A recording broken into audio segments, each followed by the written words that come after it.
Dancer receives a fax. Live not on evil, madame, it says. Live not on evil. The next day, she's found on the floor of this very nightclub, a bullet through her heart. Now, who would possess the motive for such a cruel act? The beautiful dancer's protege, now her rival. It's possible, of course. The victim's father, whose political fortunes would be destroyed if his daughter made good on her threats to reveal his past. Equally possible. But there is something about the message in this fax which vexes the mind of Hercule Poirot. Live not on evil, madame. Live not on evil. What is it about this sentence that is so interesting? I'll tell you. It is spelled the same backwards as forwards. We have here, my friends, what is known as a palindrome. Now, who would know of such a thing, this palindrome? Who would delight in such a thing? None other than the murdered woman's spurned lover. None other than the man she threatened to expose to the police as the arms dealer he is. None other than the world-renowned linguistic scholar, Dr. Turgut Basser. İşte yakaladım. Tut direkt, tut. Dur burada, dur. Sesini çıkartma. Thank you. My dear Vera, you are most welcome. But you must try and keep better company. Oh, I couldn't possibly, Hercule.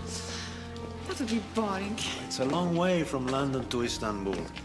You insist on filling your nightclub with persons such as these. You can't expect me to fly down to solve every crime that takes place. No, of course not. Not all of them. Just the interesting ones. Will you come to hear me sing tonight? Of course. And afterward, we will be together. Should we marry, Hercule? Marry? Why not? We've always been fascinating to each other. The world-famous detective and the never-quite-reformed jewel thief. Think how much fun you'd have trying to catch me. You're serious? Of course I am. And you'll love Istanbul. The palaces, the mosque, the exquisite Istanbul, ceramics. you propose I move to Istanbul? Well, I can't leave. My business is Your here. business? This is not a business, it's a den of thieves. You can help me to clean it down. You're asking Hercule Poirot to be your security guard? That would be a fatal error in judgment, my dear. You're arrogant. I only met... The American press said I was the greatest crime You're solver. right, Hercule. You're right. It would be a disaster for such a rare being as yourself to live such a common life. I'm sorry to suggest it.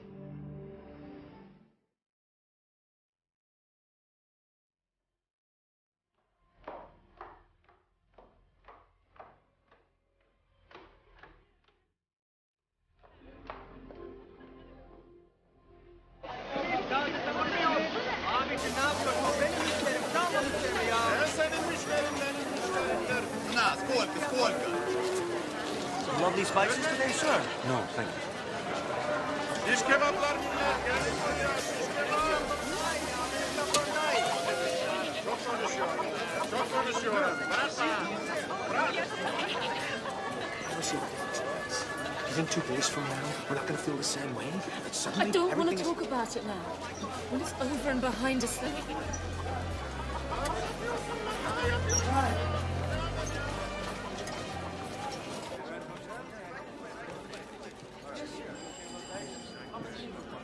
Poirot, Wolfgang Buch, mon ami. you were in Istanbul and didn't tell your old friend? Shame on you. You must have come on a case. You've solved it, no doubt. Of course, and tomorrow I must fly back to London. Fly? What are you talking about? You happen to be talking to the director of the Orient Express. I'm going to London tomorrow myself, so you can travel with me by train. That's a very kind offer. It's not an offer, it's a demand. I must confess I'm not fond of air travel these days. The stale air, the vile food. I'd much prefer a civilized trip on the world's most luxurious train. One moment, please. It's barbaric to Mr. travel Alfred. any other way. There's a call for you. Yeah, what? You're about to be a very dead man, Ratchet. What? Just thought you'd like to know. Who is this? You threatening me? It's him again. I don't want any more calls. You understand me? No more calls! Do you know that man? No, I've had enough of this. but I know his type. Rich, obnoxious, belligerent. Dikkat! Orient Express'in yolcular ama 3'e geliniz. Attention, s'il vous plaît. Embarquement immédiat pour l'Orient Express sur le quai du dépôt. Poirot! Monsieur Poirot! Glad you made it. Oh, this is truly a splendid train. The Orient Express, as you know, was created by my fellow Belgian. Of course, Monsieur Nagelmacher. This is the age I belong to, my friend. A vanished age of elegance and refinement. No one in a hurry. I've secured you a first-class compartment. It was reserved in the name of Mr. Harris, but he cancelled at the last moment.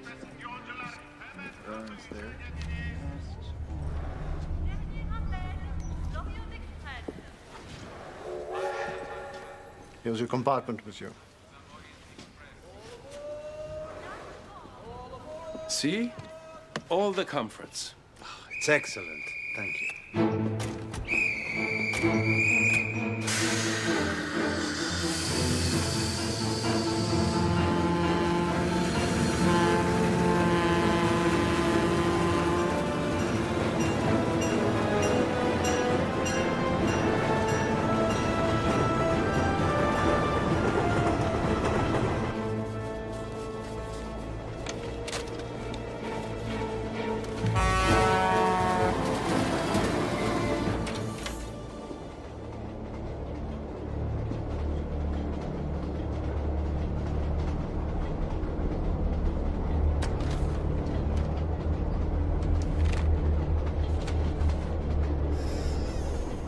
It was a disgrace. More than a disgrace, a tragedy. The Orient Express. The most magnificent train the world had ever seen, completely forgotten. Its cars lying in scrap heaps all over Europe, rotting and rusting like old washing machines.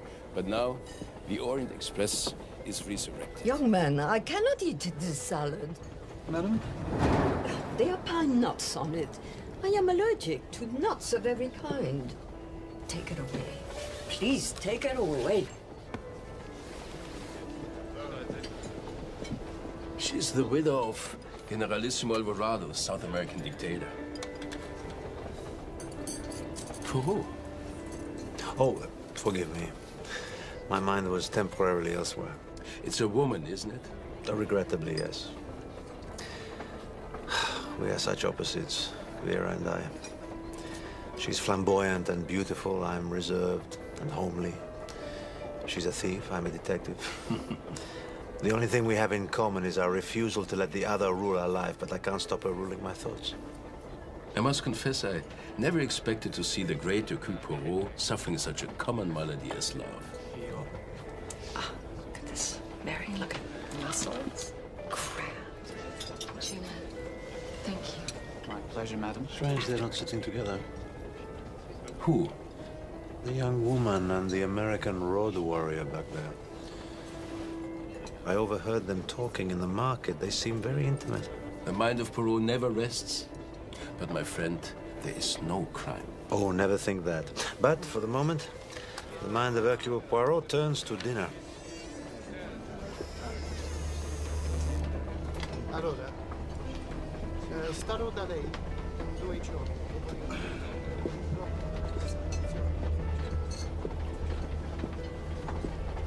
Pronto, signora?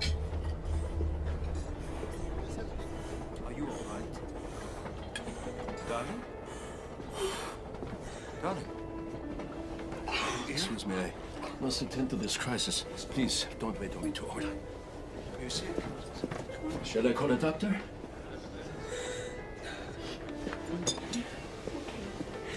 Just want to go to the compartment. I am so sorry. La linea se ne sta andando. Oh, ancora lei? I spoke to the doctor. He has no idea as to who or how this got Pronto, no. It's quite an adventure, isn't it? The Orient Express. Wish my daughter were here. This is the kind of thing she'd just love. Pronto. crumbed up. This phone never gets signal. Hello, can you hear me? Hello?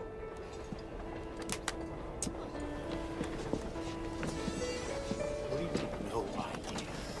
It is your business to find out. Yes, sir. To start, I'll have the Poirot. I don't want and stuff then... being sent to me for no reason.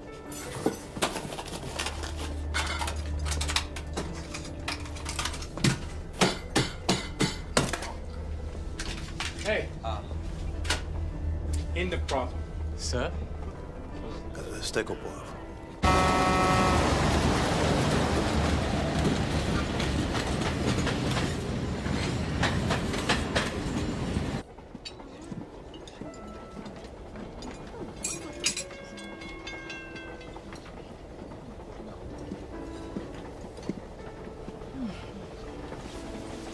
Thanks. Good night.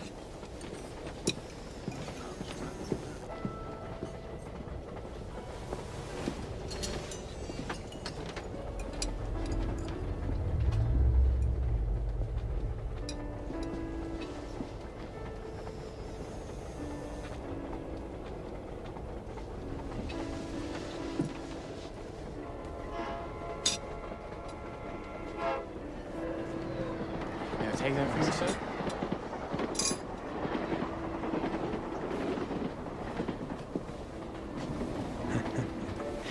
Mr. Poirot. Poirot?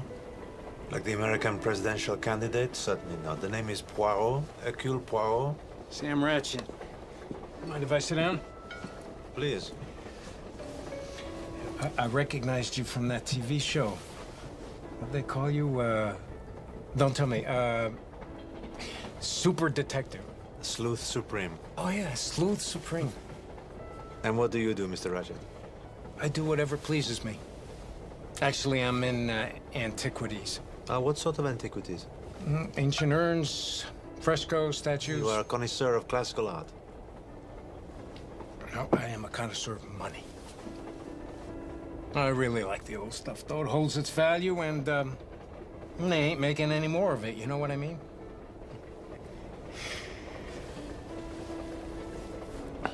Listen, Hercules. I want to hire you. Oh, I'm afraid I have a very limited clientele. I can understand that. I'm like that myself. You gotta be selective. There's a lot of money in it. A lot. What would you want me to do for you? Somebody has threatened my life. Who would do such a thing? If I knew that, I'd have taken care of it myself. But unlike you, I am not a sleuth supreme. So what I want you to do is find the bad guys for me, and I'll take it from there. I'm afraid I cannot oblige you. All right. $200,000. Tax-free. Thank you, Mr. Ratchet, but I have made up my mind. That's a lot of money to turn down. I've been very fortunate in my career, Mr. Ratchet, as you have in yours. I've managed to pay for my needs as well as my caprices, and now I only take on cases that appeal to me. Really? And, what's wrong with this one? May I speak personally? Sure. I find you intolerable.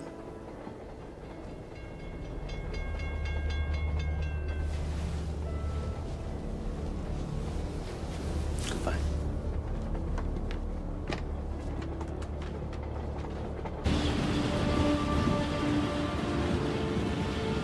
Find you to be intolerable. That pompous French frog, Nicky. I think he's Belgian. What? Poirot, it's not from France, it's from Belgium.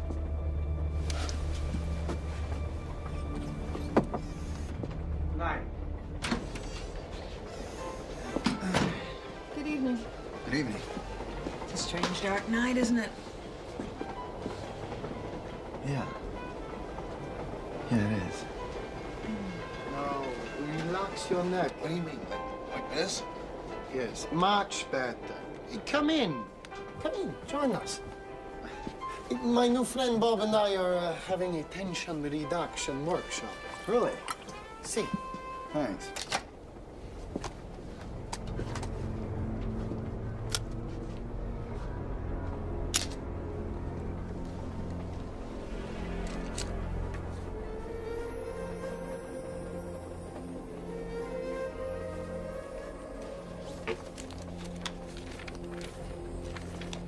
You Americans never give yourself credit for all the things you have that are new. Now, if you would only... Excuse me, but I'm in the next door compartment and your conversation's going to make it difficult for me to sleep. Sorry about that. Please, come in. Please. Have a drink. Join us. Thank you. Vera, you would look ravishing in this. But then you look ravishing in anything.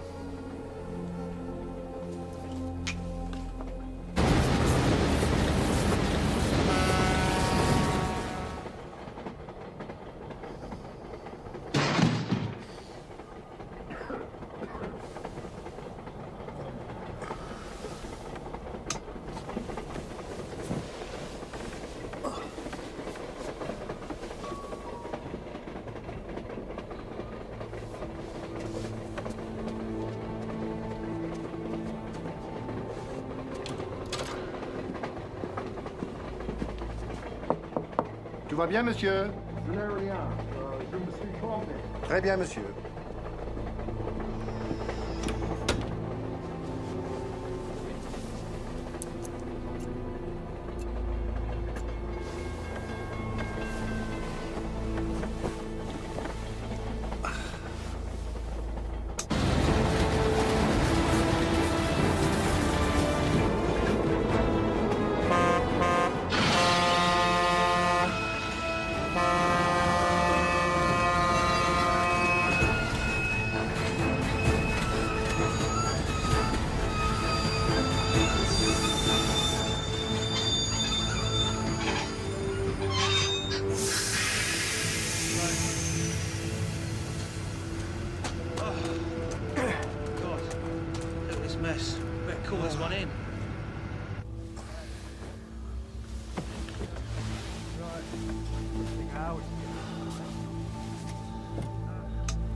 I don't want a free lecture from a train conductor on the nature of consciousness. Madame, I'm sorry.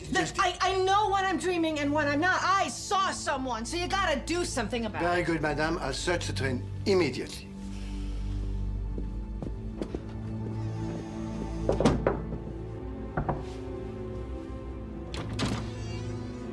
You rang your bell, Monsieur Poirot? Yes, the train has stopped. There is no station here? Regrettably, a rock slide has obstructed the tracks, monsieur. It is a hazard of this country. I'm sure we'll be on the way as soon as possible. Excuse me, Monsieur Poirot. Have you seen anyone suspicious tonight? No. Why? The American woman, Mrs. Hubbard, she insists there was a man hiding in her compartment. A man? What did he look like? I do not know. She did not get a good look. It was dark. As soon as she spotted him, he flew out the door. Myself, I think she was dreaming. I think she likes the idea of a man hiding in her compartment.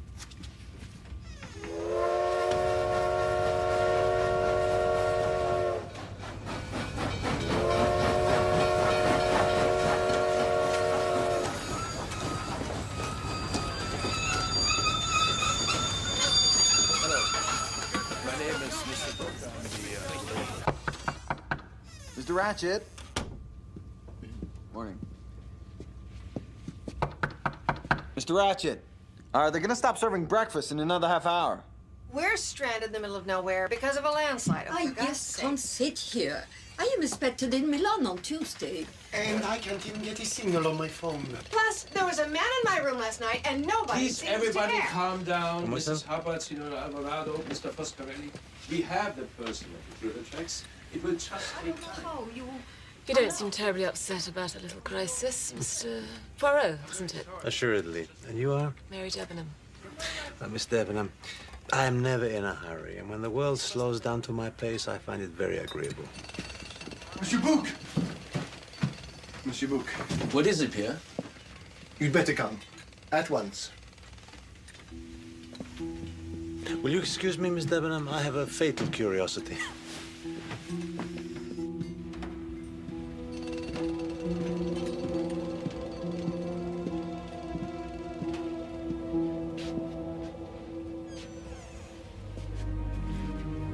What's happened, Book?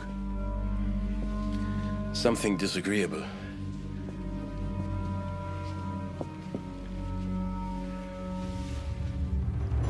Yes. Very disagreeable indeed.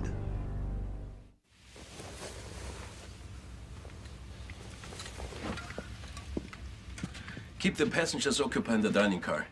Don't allow anyone near this compartment. Very good, monsieur. The window is open. It's unusual. No doubt. That's how the killer made his escape. Who's that? Appears to be a stylus. It's used for entering data into handheld computers. This man has been stabbed many times. Who would do such a thing? I don't know. Well, you have to find out. Oh, no, I have no authority here, Book. No, we must get to Belgrade and then the police. We'll be delighted to discover that the crime has already been solved. Besides, the longer we wait, the farther the killer will have gotten. I doubt the killer has gone far. You think he's still on the train? But the window? There is loose soil outside the window. A fleeing man would have left footprints, but there are none. Now, this window has been left open merely to confuse us. I urge you to help me out of this. For the sake of the passengers.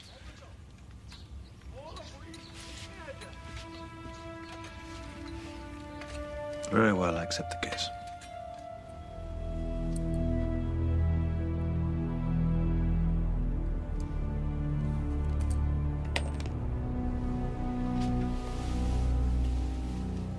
Five, 6, 7, 8, 9 wounds in all. It's curious. Some are so slight as to be mere scratches, but on the other hand, at least 3 could be capable of causing death. It's as if he were killed by 2 people, one strong, one feeble. A woman was involved then? We shouldn't assume that the feeble blows were inflicted by a woman. A strong woman in a grip of emotion makes an excellent assailant.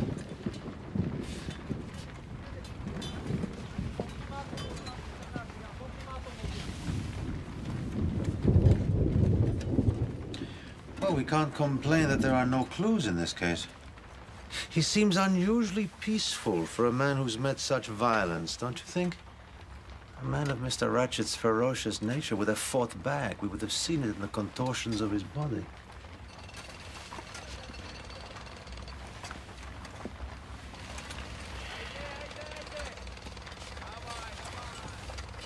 Here is his pistol.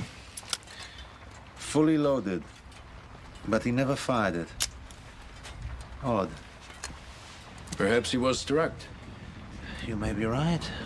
How else to explain this unnatural repose?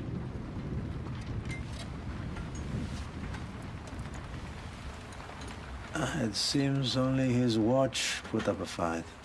Look, the hands are stopped at 1:15. The moment of the crime. Another very interesting clue. Book. I would like to retrieve something from the trash, a videotape. Of course.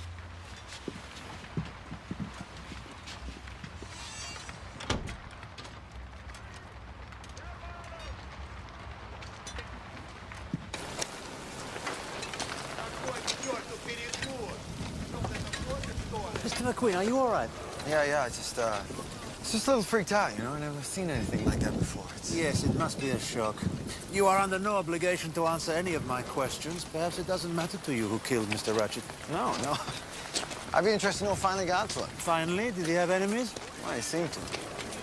You're getting these threatening phone calls. Threatening? In what way? Well, as in, you're gonna die, Ratchet, or your time's up, Ratchet. It was stuff like that. It was a man's voice. They all came to the hotel in Istanbul in the last week or so. In fact, the last one came just the other night. Yesterday, I saw Mr. Ratchet smash up a videotape. What was on it? Dunno. Someone left it for him at the door of his room. I guess he watched about 5 minutes of it, and it went ballistic. It went ballistic a lot. I'm sorry he's dead, but, you know, if I were to be honest, I'd have to say he was a total bastard. Looks like I just made myself a suspect, right? What did you do for Mr. Ratchet? Well, I guess he hired me as a kind of consultant. I got a degree in ancient Mesopotamian art from Yale. That was good for his image, you know. Ivy League assistant, smooth things over, interpret for him. You know, Ratchet wasn't the sort of guy who could be bothered to learn a single word in another language, so... I thought he was a legitimate dealer at first, but then I started putting two and two together, and I realized that he was in the business of looting archaeological sites. I'm trying to get away from him, but it's not easy getting away from a guy like Ratchet.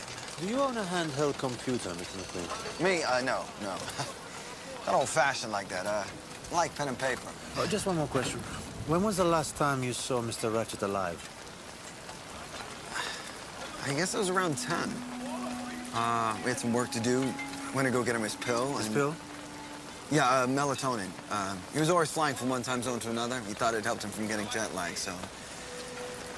Anyway, I got him his pill, and it was the last I saw of him. He rang his bell about 20 minutes to 1. I knocked on his door, but he called out to say he had made a mistake. In French? Yes, monsieur, in French.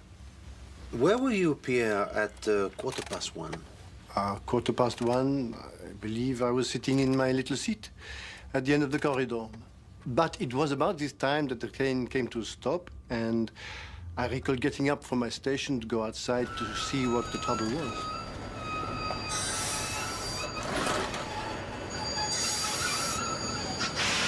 Other than that, you were in the corridor all night? Except for perhaps 45 minutes later when Monsieur Bouc called me to discuss what to tell the passengers about the stoppage. This is true. Did you see anyone in the corridor in the early hours of the morning? Well, there was a kind of a party going on in Monsieur Foscarelli's room until quite late. The young English lady was there and the two American gentlemen. It ended about 2:30, I think. And where did they go? To their own compartments. I didn't see anyone else in the corridor after that. Thank you, Pierre. That'll be all for now. May I get you something? No, thank you. Well, my friend, in our quest for the truth, we will test the limits of technology.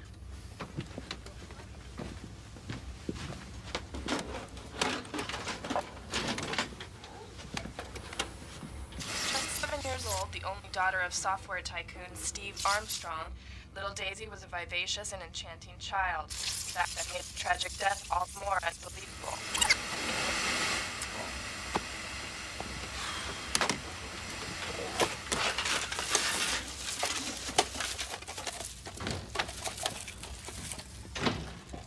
You guys are just like the airline. Never tell anybody what's going on.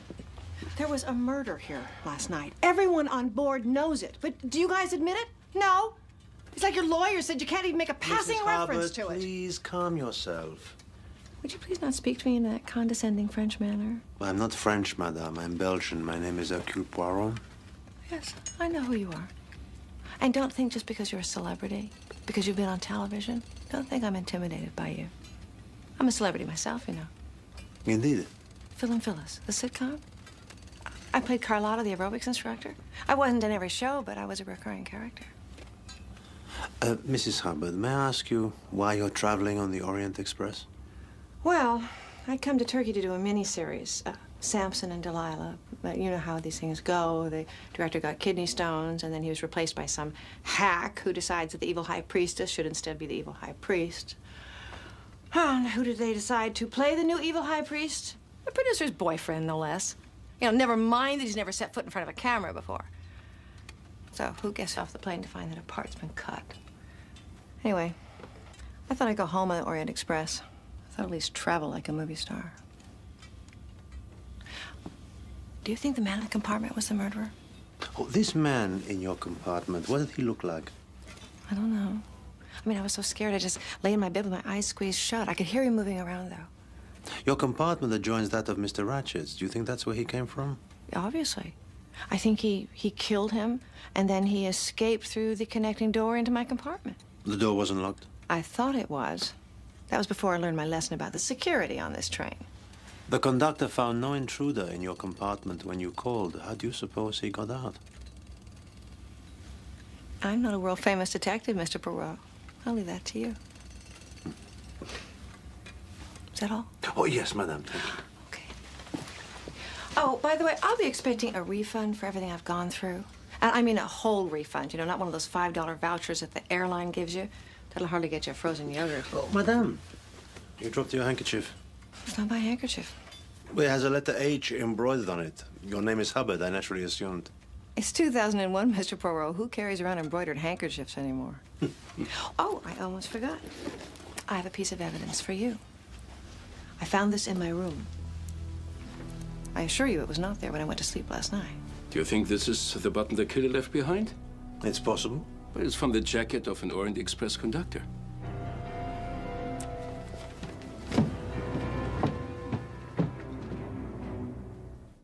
See? I have lost no button. None of my buttons are missing. Neither are the buttons of the other conductors. But you were the only one who was in Mrs. Hubbard's compartment last night. Are you accusing me of this crime? I am innocent. Absolutely innocent. Do not imagine that I killed this man. Why would I kill a man I've never even seen before? Please, monsieur. Console yourself, Pierre. No one is accusing you. Now, please go back to the coach and ask Mr. Arbuthnot if he would be so kind as to meet me in the bar. Very good, monsieur. Pierre's a good man, but nervous. This job is all he has. No family? His wife died some years ago. He had a daughter, but she is dead as well. Suicide, they say. How unfortunate. Why did I take the Orient Express? It's the most famous train in the world. I can afford it, so why shouldn't I? You are in Istanbul. May I ask why? You may. Don't know why I should answer. I mean, what's the controlling legal authority here exactly? No, there is none. Until we reach Belgrade, or if the police miraculously appear out of nowhere, I suppose we are in a state of cheerful anarchy. And so you've elected yourself sheriff. Well, I still don't see any reason why I should cooperate. Well, I'll give you two reasons.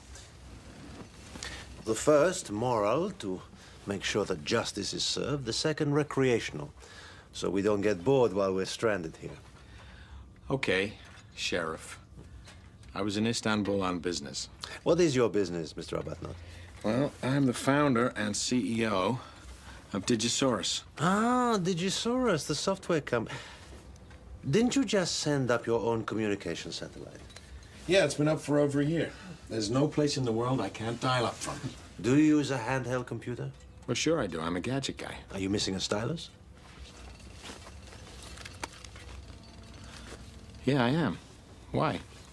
A stylus was found in the murdered man's compartment last night. Well, guess you got me then. The crime, we have reason to believe, took place at 1:15. Where were you at that time? I was hanging out in Foscarelli's compartment. Mr. McQueen was there, as was Miss Debenham. Excuse me. Well, she seemed reserved, cool. Did you detect in your brief acquaintance with her any hidden reserves of passion? Hidden reserves of passion? The dead man was stabbed a multitude of times. Strength was required, and ferocity. I wondered if beneath Miss Debenham's contained... Wait a second. It's one thing to sit around speculating in your little parlor game. But when you start dragging innocent people into this... How do you know she's innocent? Well, for one thing, she has an alibi. She was with me when you say the crime occurred. And for another thing, she wouldn't just kill someone in cold blood. So why don't you just quit this little pseudo-investigation of yours before you destroy somebody's life? One last question. No, you've had your last question. Goodbye.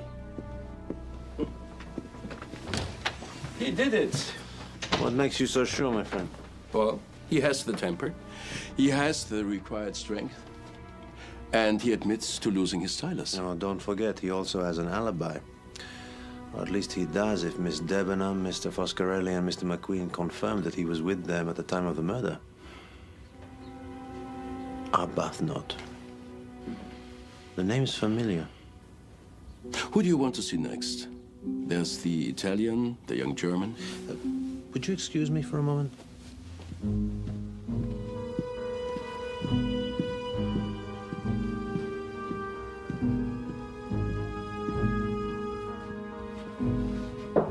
Come in. Mr. Arbuthnot. Didn't you hear what I just said? I'm not going to participate in your little interrogation fantasy. Yes, you made yourself very clear. So, what do you want? I was wondering if I could borrow your laptop. Why? To use in my investigation. Well, use your own. I'm afraid I don't possess one. And that's supposed to be my fault?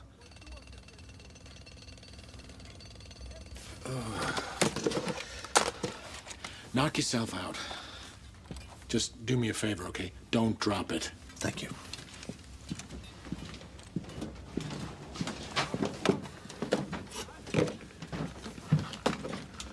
I thought you despised computers. I do. They are a poor substitute for the little gray cells, but sometimes they are surprisingly useful.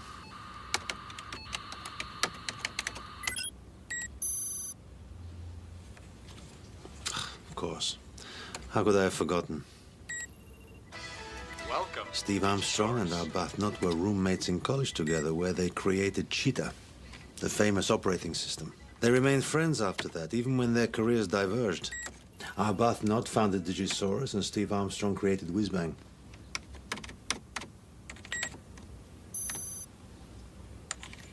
A very well-known man. Steve Armstrong was a genius at designing and marketing software. At one time, Whizbang was so powerful it was considered a threat to Microsoft. He and his wife were a brilliant couple. The billionaire software tycoon and Sonia Armstrong, the most desirable socialite in New York. She was the daughter of an actress and a real estate developer. And her own daughter, little Daisy, even more beautiful. And this beautiful child, how did she die? Kidnapped. And when the ransom was paid, she was murdered. But she was not the only victim. At the time, her mother was pregnant, and she gave birth prematurely, and the baby died. So did she. And her heartbroken husband shot himself. What a far-reaching tragedy. But there was someone else. A nursemaid. A French nursemaid. You see, Book, the police were desperate to arrest someone, and they believed she had knowledge of the crime. No one listened to her hysterical denials. A week before she was due to go on trial, she managed to hang herself in her jail cell. Later on, of course, it was proved she was completely innocent. Eventually, the real criminal was caught. But with his sudden new wealth, he was able to hire the best defense lawyers in America. They got him off on a technicality. He left the country, came to Europe, and was never seen again. His name was Cassetti. The American press nicknamed him the Rattler because of a tattoo on his chest. But what does this notorious crime have to do with our murder? I don't know. Perhaps nothing.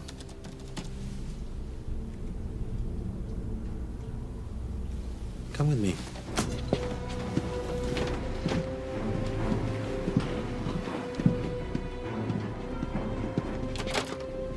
Let us examine Mr. Ratchet's eyes.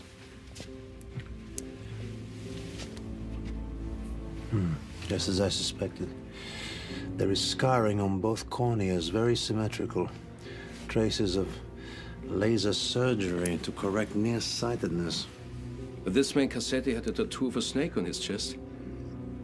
Mr. Ratchet has no such tattoo. But he has a scar in the same place. Such a scar as you might find when a tattoo has been surgically removed. This is not Samuel Ratchet. This is the murderer, Cassetti. This, my friend, is the very face of evil.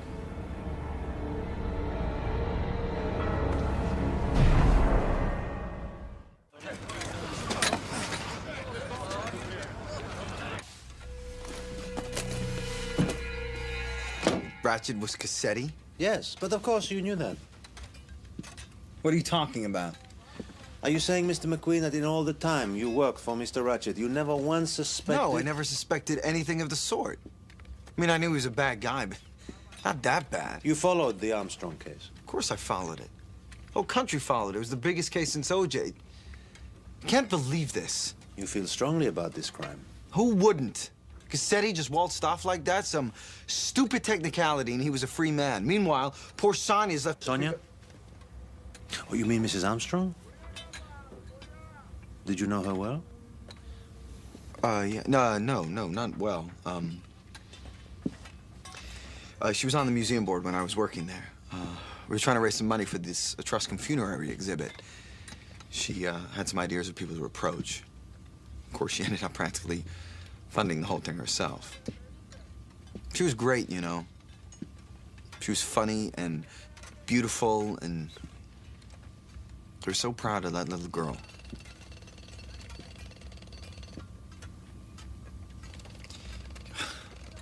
Can't believe I ended up working for this guy who killed her.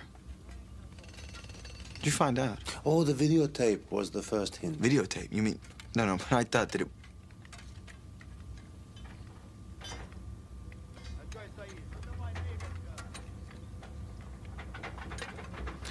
I understand you were among a group of people in Mr. Foscarelli's compartment last night. Yeah, that's right. We were up late drinking scotch, arguing about whether or not American culture had corrupted the world. And what time did this gathering come to an end? About 2:30. Did you leave the compartment at any time before that? Yeah, well, sometime in there, I got up to go to my own compartment and use the facilities. About what time? This is very important. Well, I don't know exactly. I guess it was a little after 1. The train had already stopped. Did you see anybody in the corridor at that time? I don't think so. Did you see Pierre Michel in his station at the end of the corridor? I'm not sure. But, you know, come to think of it, there was this other conductor guy who passed me in the corridor. He was kind of short, balding, small beady eyes. Beady eyes? Yeah. Look, just for the record, I didn't kill him. Maybe I wish I had, though.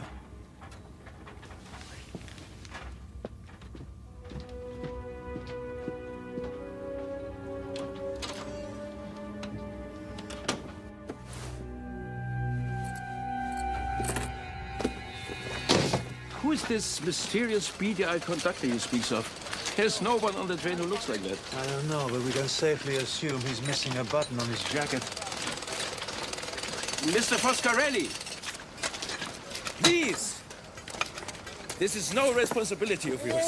Nevertheless, I'm delighted to help out. You are very kind. May I present Monsieur Hercule Poirot? I know Monsieur Poirot, of course. The whole world knows Monsieur Poirot. I saw your interview on television, the one where you explained how you saw the killing of Roger Ackroyd. Brilliant. Thank you. I've always wanted to ask you about that first case of yours. How did you know Mrs. Inglethorpe died of strychnine poisoning when the DNA and all the lab reports... Mr. Foscarelli, it is I who would like to ask you a few questions. May you ask me a few questions? Of course.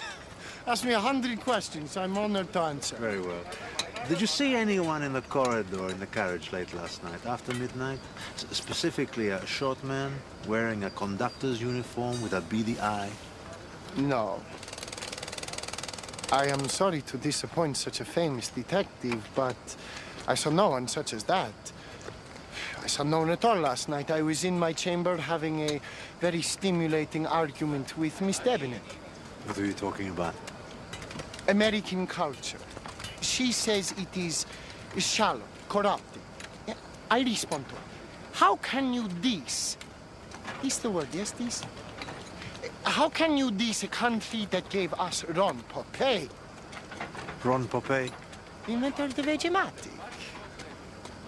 Pocket fisherman. Anyway, he's a giant of culture. And you, Mr. Foscarelli, what is your profession? I'm in sales. That is my product, the Abliminator. 15 minutes a day for 2 months, and you, Mr. Poirot, could have a stomach like Brad Pitt in Fight Club. Are you aware of the Armstrong family kidnapping case? Yes, of course. Very tragic. I was in America at the time. The corporate sales the hit in Disney World when it happened. Did you know any of the members of the family? Me, no. I'm not in such a league. I watched on television like everybody else. Unfortunate people. They were both in good shape, though. They knew how to take care of themselves. Thank you very much. That's all. You may ask me more questions. Just ask. It would be my honor.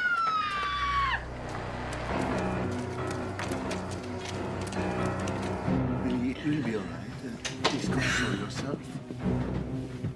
What is the trouble, Mrs. Hubbard? You're so horrible. Pierre, please, fetch this poor woman some cognac. Oh, yes, monsieur. What is distressing you, Mrs. Hubbard? It's the sight of blood. I've never been able to stand it. I remember when I was a little girl and the doctor decided he Blood? had to... Where did you see blood? In my toiletries bag. I'd reached in there to get my moisturizer and I felt something strange, and when I pulled it out, it was... What about fingerprints? Oh, there's no need to be careful, Book. I'm certain the only fingerprints to be found here are those of Mrs. Hubbard. The size and shape of the blade makes me suspect that this could be responsible for the wounds on Mr. Ratchet. Where was your toiletries bag, Mrs. Hubbard? In my closet. I'll tell you one thing, I will not stay in that room one more night. That door was locked. But then locked doors don't seem to mean much on this train. So the killer could just slip the murder weapon into my toiletries bag with my moisturizer. And then he could mysteriously disappear and I'm left an emotional wreck. Is there any more of this? Madame, you've been through a terrible shock, Mrs. Hubbard. Perhaps you should go back to your compartment and rest. Perhaps I should. It's about time someone showed me some consideration for what I've gone through. You're a valiant woman, Mrs. Hubbard. Thank you. May I ask you one more favor? Perhaps. I would very much like to conduct a search of all the passengers' luggage. May we start with yours? Why mine? To save you from any further unpleasant discoveries. Oh, I see your point. Could you please get this train moving? We're doing everything we can, Mrs. Hubbard. I hope so. You have no idea how dissatisfied a customer I can be. I can be your worst nightmare.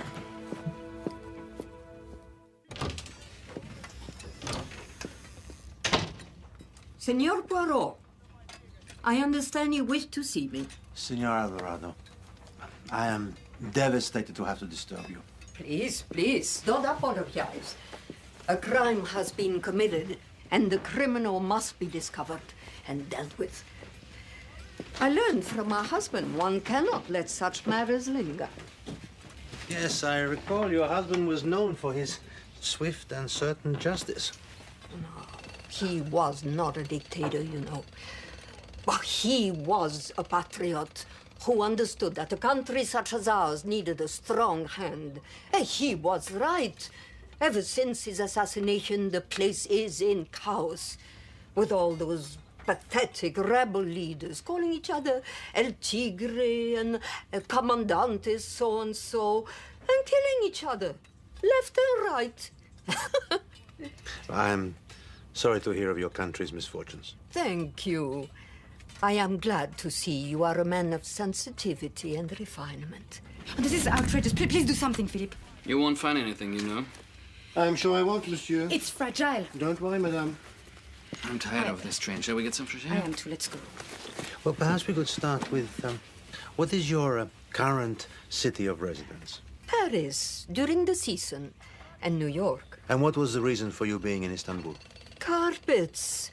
I am furnishing a small house on the Amalfi Coast, and I'm in desperate need of floor coverings. Do you know anything about Turkish carpets, Signor Poirot? I don't consider myself an authority. One could study a lifetime and not be an authority. The patterns, the dyes, the threads. And are you traveling all the way home on the Orient Express? Only as far as Venice. Then I am to travel to Milan for my good friend Donatella Versace's spring collection. But with this delays, looks like I will miss it. So many of my good friends will be there, not just Donatella, but Elton John as well, who is flying in from London just to see me. And Yevgeny Dragomirov. The Russian ballet dancer? Yes, oh, Yevgeny is my very good friend. Oh, We both know what it's like to live in exile. Senora Alvarado, could you, if you would be so kind, give me a brief account of your movements last night from dinner onwards? I moved not at all. I went straight to bed and stayed in my compartment.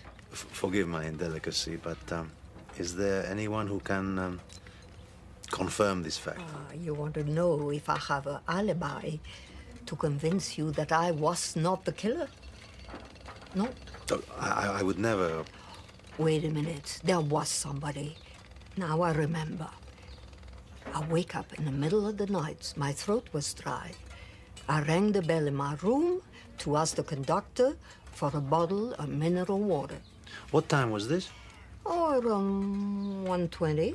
And the conductor answered the bell? Yes, but he never brought me the water. He just walked right by. I had to drink ordinary water from the tap. And what did this man look like? I recall him as small and dark-haired. Indeed.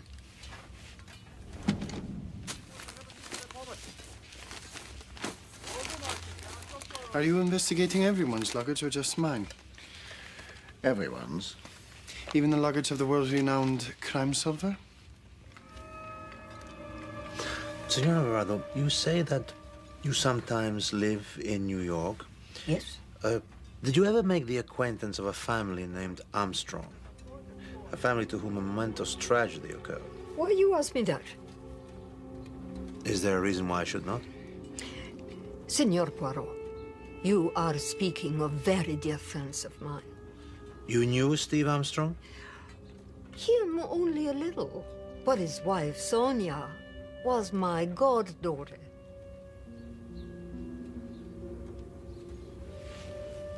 Sonia's mother, Linda Arden, oh, she was a gifted stage actress. You must have heard of her. Oh, she was a dear friend of mine. This Linda Arden, is she dead? No, but her health is very delicate. She lives in complete retirement. Sonia is the only daughter? I believe there was another daughter, much younger. Her name was Ellen or Helena, something like that. I believe she lived in England. But you have not answered my questions, Signor Poirot.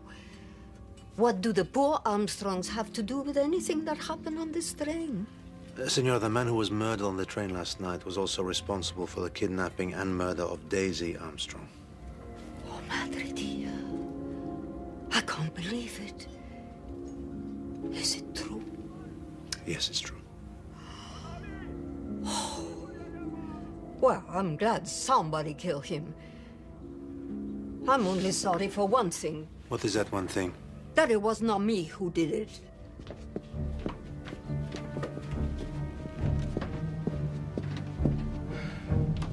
What could be more evident? She knew the Armstrongs. She was Sonia's godmother. She's the widow of a despot famous for killing his enemies. She killed Ratchet. But she has the wrong initials, Nina Alvarado, N or A, not H. So it could not have been she dropping the handkerchief. Nor she who dealt the killing blow. She's an elderly lady. She has more strength in her will than in her arm. Philip and Helena von Strauss. They seem to have some connection with Monegasque royalty. There's a grease spot at the beginning of her name. What is the significance of a spot of grease? Oh, probably nothing. I just can't help observing such things. Come with me, Book.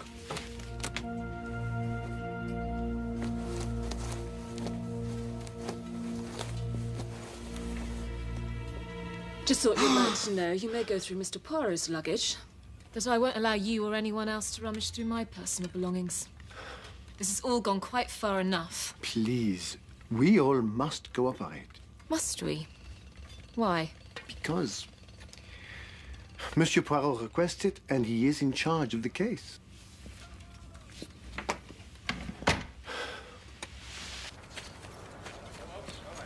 Herr von Strauss.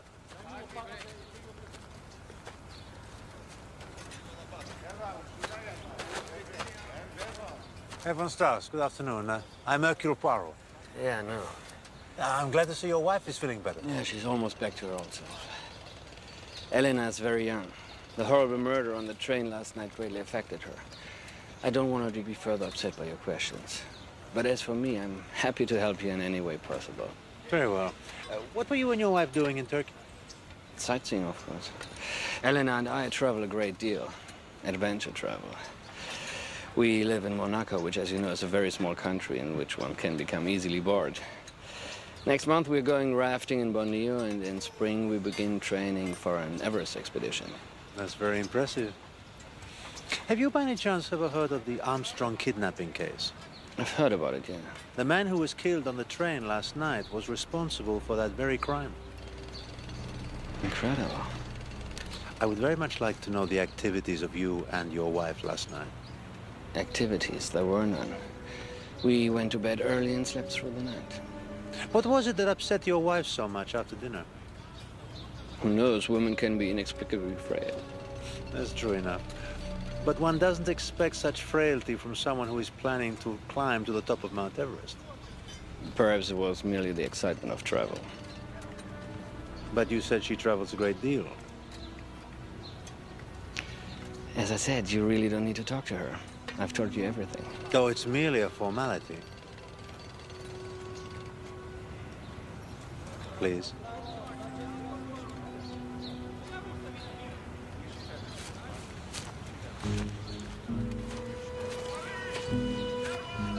Madame von Strauss, you are French, I understand. Yes. You speak English? Well, of course I do. You heard of the terrible tragedy on the train last night? Yes, it was shocking. So awful. You saw or heard nothing? Oh, no, I was asleep in my compartment all night with my husband. May I ask you, do you know anything of the Armstrong kidnapping case? Yes, I think it was a famous crime in America, no? I think the whole family was destroyed by it. It was indeed.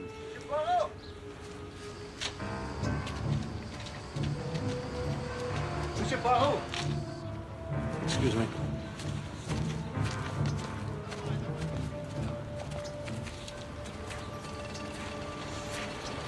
What did he want?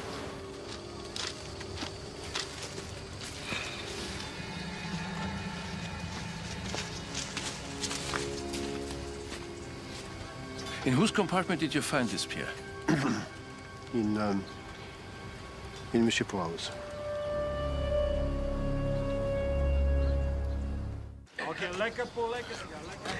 The case is solved.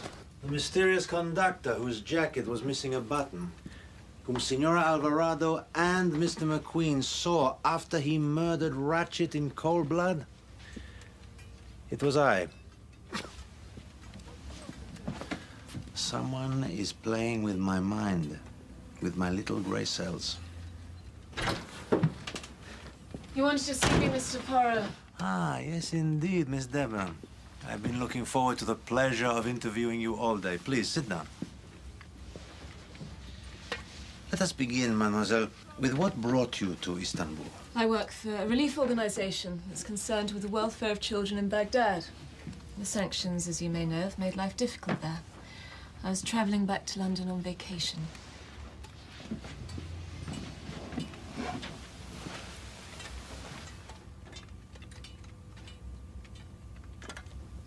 The Orient Express is an expensive way for a young relief worker to travel. You disapprove? Not at all. I saved the money myself over the course of 2 hard years in Baghdad. It's luxury, of course, but I have a fear of flying. Such a shame that the experience was ruined by the crime last night. No doubt you are in much distress.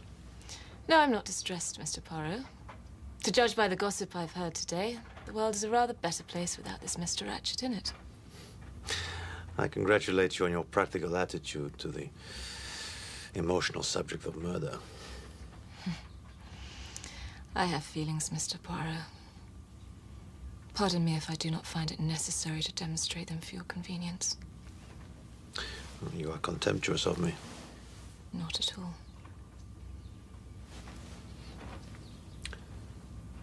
Have you ever lived in the United States? No. Visited there? No, I never cared to. I find it to be a coarse and shallow place. Oh. But no doubt you've heard of the Armstrong kidnapping affair. What did you think of that? It was abominable, of course. Was it? Did I throw myself weeping onto the floor about it? I feel sorry for the Armstrongs, of course, but I didn't know them. Dreadful things happen every day. One can't grieve for every single unfortunate occurrence in the world. Did you see anyone in the corridor last night after midnight? I don't recall. Perhaps a small man with dark hair, wearing a conductor's uniform? No. Are we quite through? Are you in a hurry? I just don't like my time to be wasted. If there's something that you need to ask, why don't you? Why don't you just ask, for instance, did I kill Mr. Ratchet? Did you kill Mr. Ratchet? No. But you obviously think I did. So perhaps I should contact my attorney at the first possible opportunity. Very well, Miss Debenham. We will no longer practice the mincing of words. We will be direct. How well do you know Mr. Arbuthnot? Not well at all. I think you are lying. I think you know Mr. Arbuthnot quite well indeed. What did you mean when you said to him in Istanbul, I don't want to talk about it now, when it is all over? Put it all behind us. Do you think I meant murder? Did you? Have you noticed you have lost a handkerchief? One with the letter H embroidered on it? Cannot have escaped your powers of detection, Mr. Poirot, that neither Mary nor Debenham begin with an H. Yes, but your middle name, Hermione, does. Tell me, what were you and Mr. Arbuthnot doing in Mr. Ratchet's compartment when he happened to drop his stylus and you happened to drop your handkerchief? It is not my handkerchief. I ask you again, what is that needs to be all over? That needs to be put behind you? What? I have nothing more to say. It doesn't matter, Miss Debenham. I will find out the truth. You were very angry with her. Anger? No, I feel no anger, Book. It is merely that to break through a hard surface sometimes requires a strong blow. So you believe that she's the murderer? Then she and Arbuthnot conspired to murder Ratchet? No, that's too easy. Remember, they both have alibis for the night of the crime. They were in the compartment with Mr. Foscarelli. But somewhere behind this business, I am convinced, there is a cool and resourceful brain, and Miss Debenham answers to that description.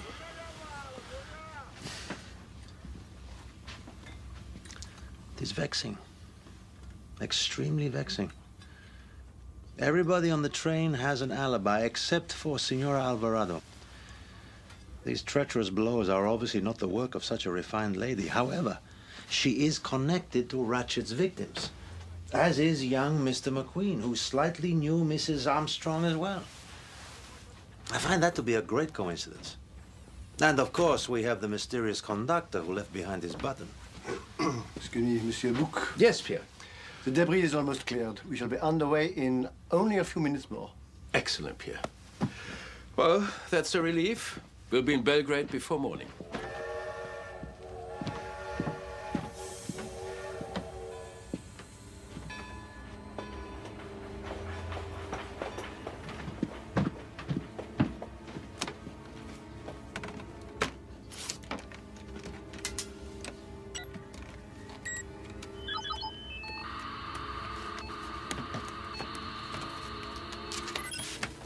Welcome to Digisaurus.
must speak to your wife.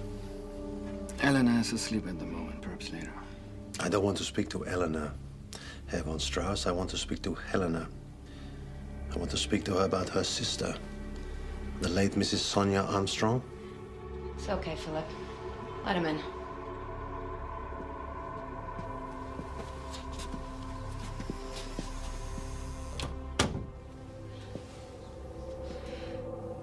So you're right, Mr. Poirot. I am Sonia's sister. How did you guess? Senor Alvarado mentioned that Mrs. Armstrong had a younger sister named Helen, or Helena. I noticed a grease spot covering the letter H of your name in your passport. It wasn't until now that I recognized its significance. Why did you alter the passport? Oh, I never touched it. She didn't do that. I did. We heard there was a handkerchief found in Ratchet's room with an H on it. Yes. I have it here. It's not mine. It's not? Oh, no. That's why I changed the passport. Even though it's not Helena's, we thought if you saw the H, you would jump to conclusions and decide she was the killer. I've never jumped to a conclusion in my life, Herr von Strauss. Surely you can understand the way we felt, Mr. Poirot. The man who died last night, this Cassetti, was the man who murdered my little niece, caused the death of my sister, my brother-in-law. All the people who made up my home, my family, would just take it away from me.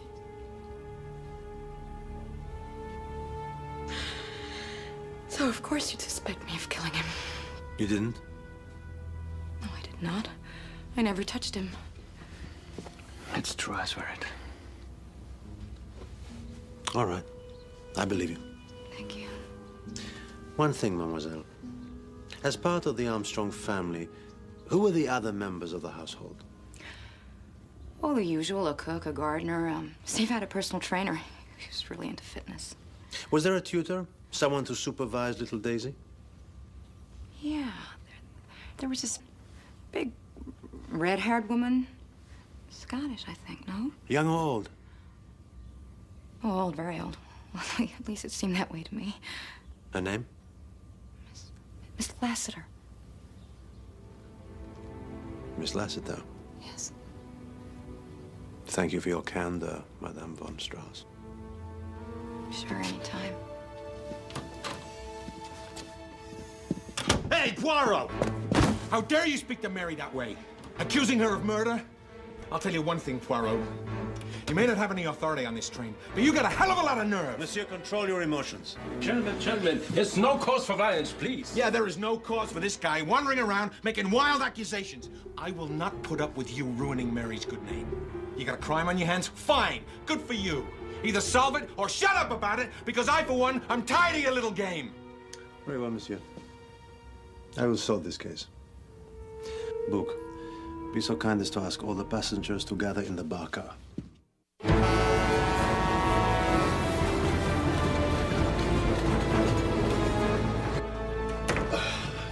Excuse me.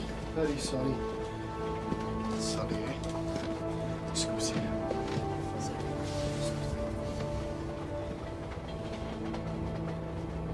Samuel Ratchet. A man whose death seemingly fills no one with remorse, but whose murder last night on the train inspires the greatest puzzlement. Who killed this disagreeable man? I will propose to you a plausible solution to the crime. We may presume that Samuel Ratchet was a man of many dark secrets and of many enemies. Not long ago, as Mr. McQueen attested, one of these enemies makes threatening phone calls. What? About to be a very dead man, Reggie. Who is this? Just thought you'd like to know. You threatening me? Later, he dons the jacket of a conductor and equips himself with the pass key to the sleeping car. Where does he acquire these objects? We do not know. Perhaps it is not important. Suffice it to say that such things are available to a criminal with sufficient cleverness and determination. And when the moment is right, he strikes. Ratchet wakes. He attempts to fight off his assailant. In the struggle, his watch face is damaged, and some of the blows strike in a shallow manner, and Ratchet soon lies dead. But now, the murderer finds himself trapped. What to do?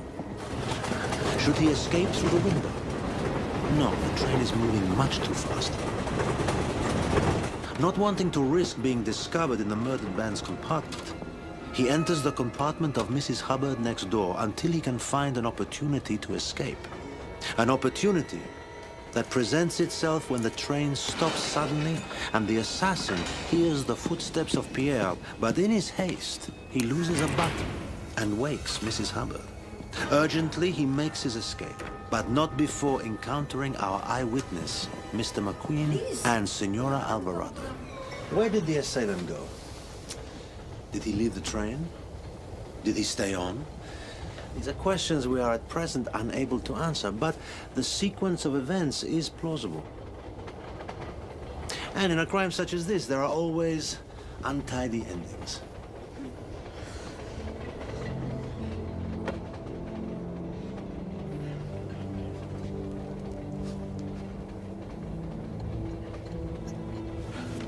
Amazing. Excellent work, Mr. Poirot. Listen, I'm sorry I got so hot back there. Not at all. Look, I think I speak for all of us when I say that, well, we're just in awe of your abilities. Incredible. Thanks a lot. Thank you. Mr. Arbuthnot, there is one other scenario. Perhaps not as believable at first glance, perhaps too fanciful to be accepted. Would you like to hear it? Well, sure. I guess. Good. Please resume your seat.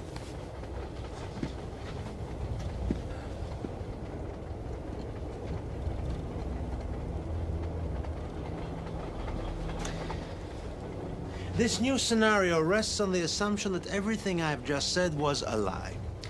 That this phantom conductor never really existed at all.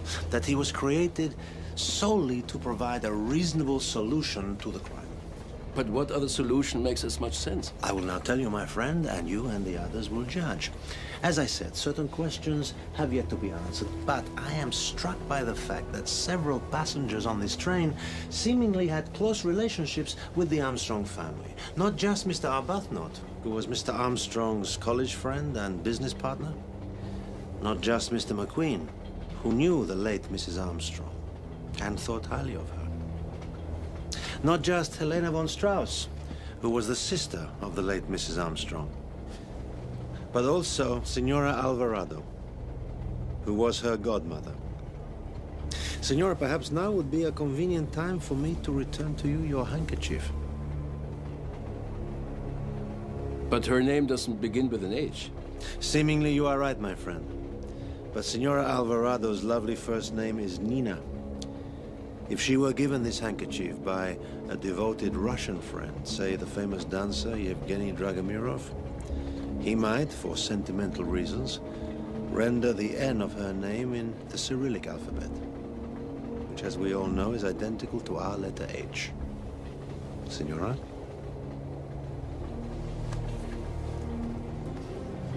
The handkerchief was, of course, a clue, deliberately designed to cast suspicion on Senora Alvarado, the least likely of all the passengers to inflict a killing blow. Likewise, the stylus of Mr. Arbuthnot's handheld computer invited us to suspect a man whose alibi was confirmed by 3 other passengers on the train. Let us now turn to the threatening phone calls mentioned by Mr. McQueen. They suggest that someone indeed was stalking Ratchet, and Mr. McQueen's testimony in this regard will prove very useful in persuading the police of the existence of this non-existent conductor. But why would one give one's victim advance warning of such an act? Why not pounce upon him as the lion pounces on the gazelle? On the other hand, there is another sort of threat that makes profound sense. A threat that alerts the victim as to why he will die. That announces to him that justice will prevail. I propose to you that the phone calls were simply a ruse, but that the videotape describing the abduction and the death of Daisy Armstrong was sent to Mr. Ratchet in deadly earnest.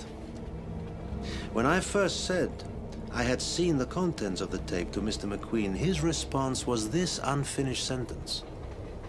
But I thought that... May I finish the sentence for you, Mr. McQueen? But I thought that it had been destroyed. This videotape was meant for Ratchet's eyes only, always. And it was to be discarded. But in the event, Mr. Ratchet unexpectedly completed the task himself, breaking the tape into pieces and sending it to the trash. But in the mind of Mr. McQueen, this videotape had been safely disposed of.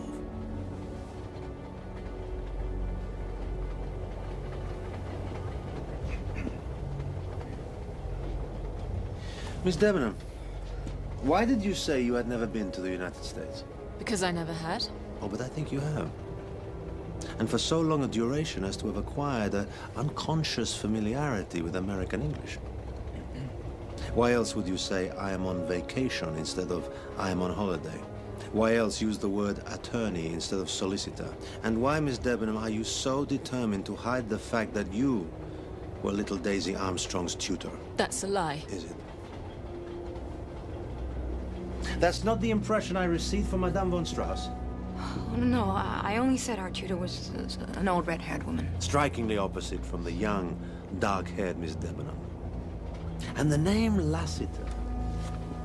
How interesting. Lassiter and Debenham. A well-known American department store. Your brain was searching for a name to stand in for Debenham, and naturally Lassiter is what occurred to you. So what, Mr. Poirot? What does any of this prove? Yes, you are right, Miss Debenham, in your coldly logical way. None of these details prove anything by themselves. They are small pieces of tile in a mosaic. Strands of thread in a beautiful Turkish rug. Now I will reveal to you the design. I recall my excellent friend Book telling me... I've secured you a first-class compartment. It was reserved in the name of Mr. Harris, but he cancelled at the last moment. So instead of getting an unsuspecting businessman, they got a world-famous detective. Here's your compartment, monsieur. When I was given his compartment, the entire ingenious plan had to be rearranged for my benefit. It's excellent. And what was that plan? Oh, go to bed. Just get your melatonin. I find you to be intolerable. Is that public? It fell to young Mr. McQueen to make sure that the victim was suitably compliant. I think he's Belgian. What? Poirot, he's not from France, he's from Belgium. Here's your pill. How the hell they call themselves a country?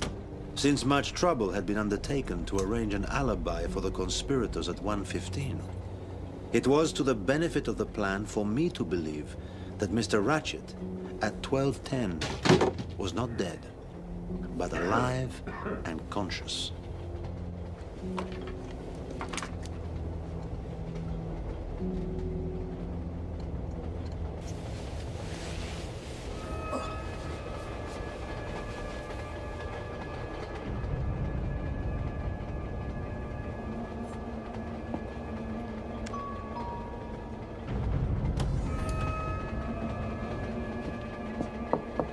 Tout va bien, monsieur?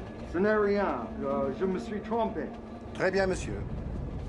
Unfortunately, Mr. McQueen failed to remember in this instance that his employer spoke no languages other than English.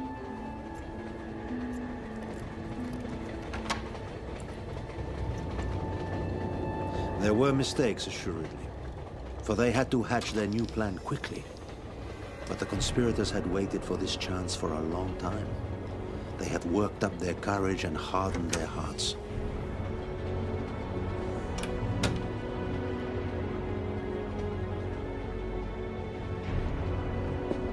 Armstrong's best friend, the man he had grown up with, and grown rich and powerful with. The young man who had fallen under the spell, as so many had, of Armstrong's beautiful and kind-hearted wife.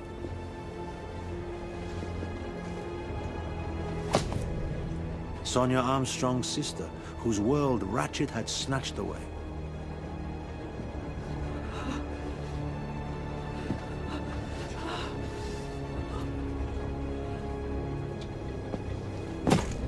Sonia's godmother, the believer in swift and certain justice. Steve Armstrong's personal trainer made his client strong, but not strong enough to survive the cruel ordeal that Ratchet inflicted upon his family. The young tutor, who loved young Daisy Armstrong with a maternal warmth that belied her cool English demeanor. The indispensable man, who cooperated gladly because the young French maid in the Armstrong household, who killed herself in the face of false accusations, was his daughter.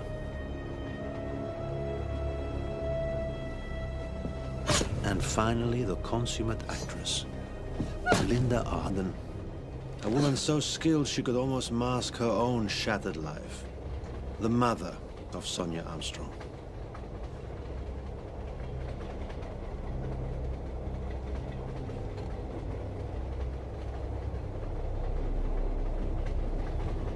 But there was still housekeeping to do.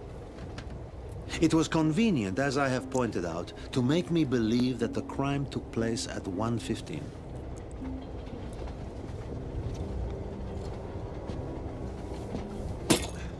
No doubt the original plan called for the murder to be discovered after the train had arrived in Belgrade, where it could be assumed that the murderer had got off.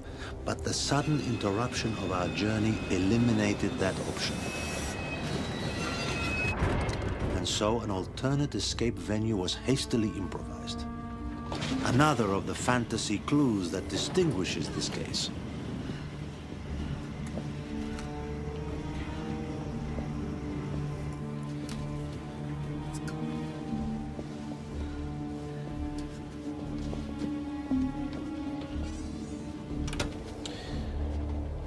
It's unusual, even in my line of work, to encounter so many murderers in one room.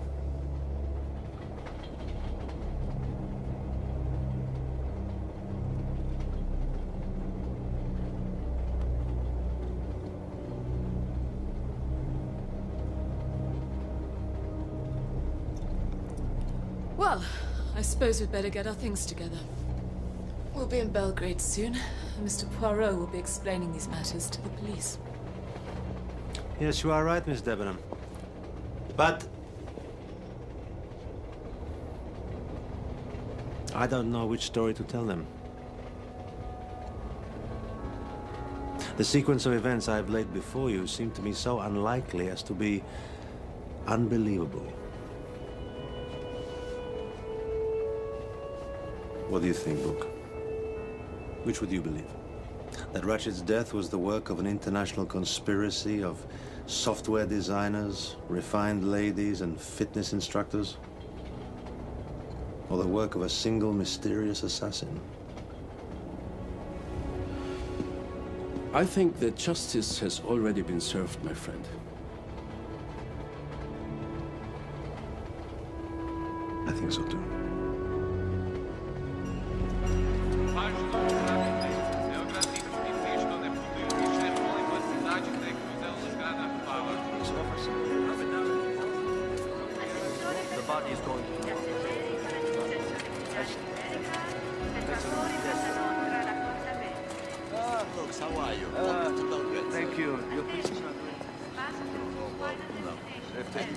Mr. Poirot. Miss Debenham, you're not going on to London? No, Mr. Arbuthnot and I thought we'd fly home together. We feel a change of scene is warranted. Mr. Poirot, when I first met you, I thought you to be an inconsequential man. I'd like you to know that I've reversed that opinion. Thank you.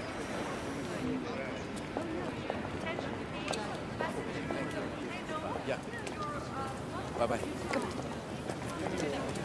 Well, there will be a hearing, of course, but the mysterious assassin theory sounds reasonable to them. Oh, it is eminently reasonable. It suffers only from the defect that it is not factual.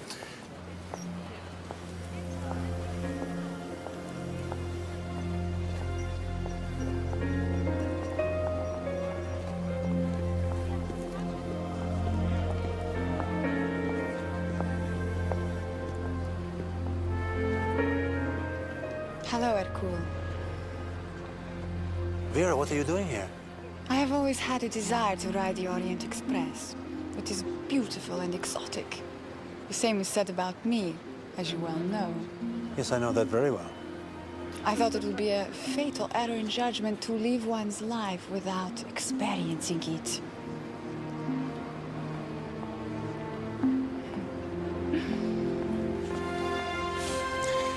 As it happens, a compartment has just become available next to mine.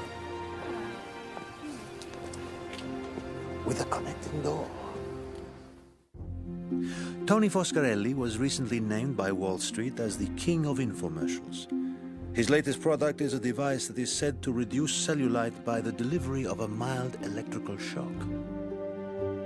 Pierre Michel is still happily employed by the Orient Express. William McQueen is curator of antiquities at the Arbuthnot wing of the Seattle Museum of Art.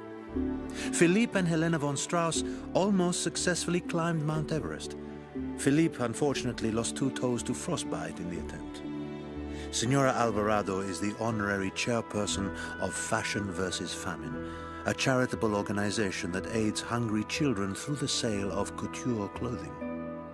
My friend Wolfgang Buch took early retirement from the Orient Express and opened up a detective agency in Istanbul. Mary Debenham and Bob Arbuthnot were married in a discreet ceremony in Seattle. Caroline Hubbard is currently appearing in a Salt Lake City dinner theater production of Agatha Christie's The Mousetrap.